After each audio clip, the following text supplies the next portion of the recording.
Coordinate geometry क्या है? हम कोऑर्डिनेट ज्योमेट्री क्यों पढ़ते हैं? हमारी रोज़मर्रा ज़िंदगी में कोऑर्डिनेट ज्योमेट्री का क्या इस्तेमाल है? क्या मैं कोऑर्डिनेट ज्योमेट्री को आसानी से समझ सकता हूँ? कोऑर्डिनेट ज्योमेट्री के अनासिर कौन से हैं? नुक्ता या पॉइंट क्या होता है? अहमियत क्या है? लकीर या लाइन क्या होती है? इसको हम कैसे समझ सकते हैं? कोऑर्डिनेट ज्योमेट्री के बारे में वो सब कुछ जो आप अपने इम्तिहान को आसान बनाने के लिए जानना चाहते हैं। हर टॉपिक को 60 सेकंड वीडियो में आसान बना दिया गया है। लाइक और सब्सक्राइब करें। देखते हैं आज की पहली वीडियो। कोऑर्डिनेट ज्योमेट्री क्या है? अलजबरा रियाजी की वो शाख है जिसमें हम हुरूफ को इस्तेमाल करके मसाइल हल करने के फॉर्मूले बनाते हैं।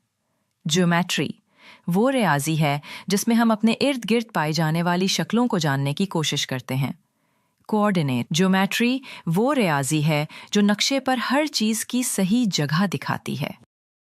तो अगली वीडियो में हम सीखेंगे कि हम कोऑर्डिनेट ज्योमेट्री क्यों पढ़ते हैं।